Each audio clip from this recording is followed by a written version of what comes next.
गोजौ फरायसालिनि फिथाइ फोसावनायाव जोंखांदों गसाइगाव जिदनाल नार्जिनारि इंराजि फरायसालिनि फरायसाफोरा।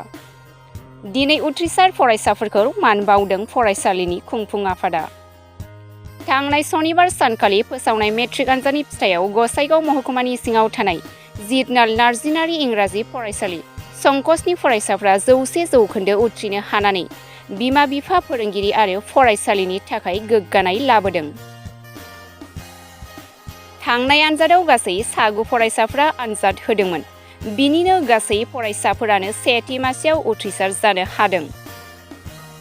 बिनि गेजेराव आसमिता शर्मा मुंनि फरायसाया 83% नम्बर आरो मोनब्रै लेटार लानानै सेथि मासियाव उथ्रिसार जानो हादों आरो गासैबो फरायसाफोरानो मोजां जौखोन्दो नम्बर लानानै उथ्रिसार जानानै गोग्गानाय लाबोदों।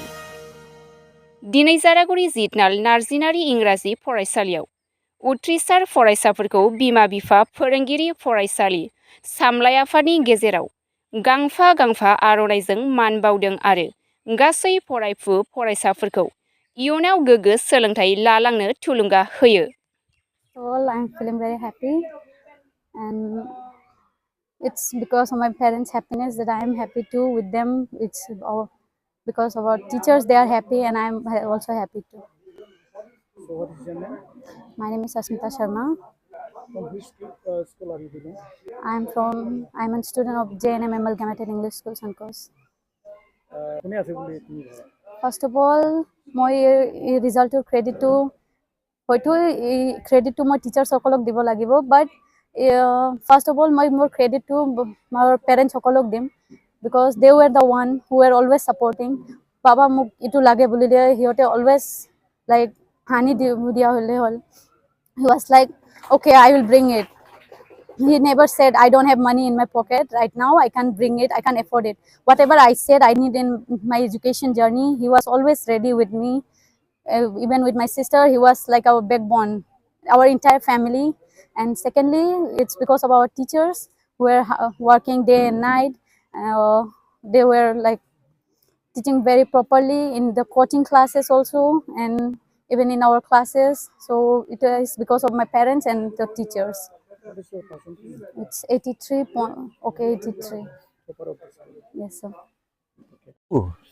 ভালকৈ বা নেনানেফেৰা লাগি থকাত আৰু সিহঁতক কোচিং ক্লাছৰ যোগেদি সিহঁতক আবদ্ধ কৰি ৰখাত আমি এইবাৰ মানে আৰু ভাল ফল পাবলৈ সক্ষম হৈছোঁ। যেনেকৈ আমাৰ 19জন কেণ্ডিডেট আছিল, এই 19জন কেণ্ডিডেটৰ ভিতৰত 19জনেই ফাৰ্ষ্ট ডিভিজন পাইছে আৰু এই 19জনৰ ভিতৰত 2জনে ষ্টাৰ মাৰ্ক পাইছে, 2জনে star mark, rest all together 19 first division পাইছে। এই পইণ্ট অফ ভিউ মই আমাৰ এই অনুষ্ঠানৰ যোগেদি আমাৰ এই 2024 যিটো SSLCৰ ফলাফল তাৰ যোগেদি মই এটা মেছেজ দিব বিচাৰিছোঁ। আমাৰ ওচৰে পাঁজৰে যিমানবোৰ অভিভাৱকসকল আছে, যিমানবোৰ ঠিক তেনেকৈ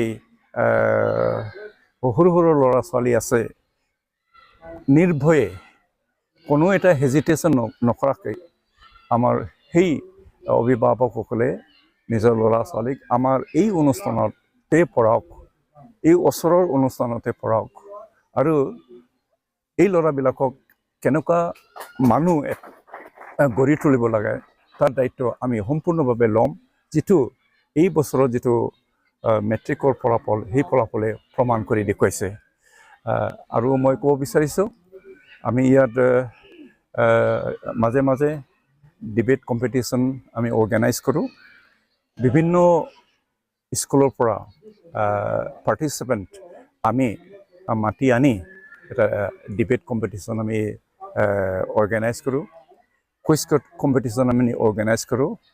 ঠিক তেনেকৈ প্ৰতি বছৰে 15 আগষ্টত 15 আগষ্ট আমাৰ ওচৰে পাঁজৰে যিমানবোৰ প্ৰাইভেট ইনষ্টিটিউশ্যন আছে, যেনেকৈ চেণ্ট মেথিউ স্কুল চৰাইবিল, যেনেকৈ লয়লা ইংলিছ মিডিয়াম স্কুল কাটালগুৰি, যেনেকৈ নেট্ৰে দামি ইংলিছ মিডিয়াম স্কুল গাঁওচুলকা, যেনেকৈ গ্ৰেছ ইংলিছ মিডিয়াম স্কুল বল্লামজৰা বিভিন্ন জাগাৰ পৰা যিমানবোৰ ৱেল ইষ্টাব্লিছ প্ৰাইভেট ইনষ্টিটিউশ্যন আছে সিহঁতক মাতি পেলাই আমি 15 আগষ্টত প্ৰতি বছৰে এটা ওৱান ডে ফুটবল টুৰ্ণামেণ্ট আমি ইয়াতে অৰ্গেনাইজ কৰি আহিছোঁ আৰু সেই মৰ্মে বিভিন্ন স্কুলৰ পৰা ভাল এটা কোঅপাৰেশ্যন ভাল এটা আণ্ডাৰষ্টেণ্ডিং ভাল এটা ইণ্টাৰেকশ্যনছ আমি কৰি আহিবলৈ সক্ষম হৈছোঁ of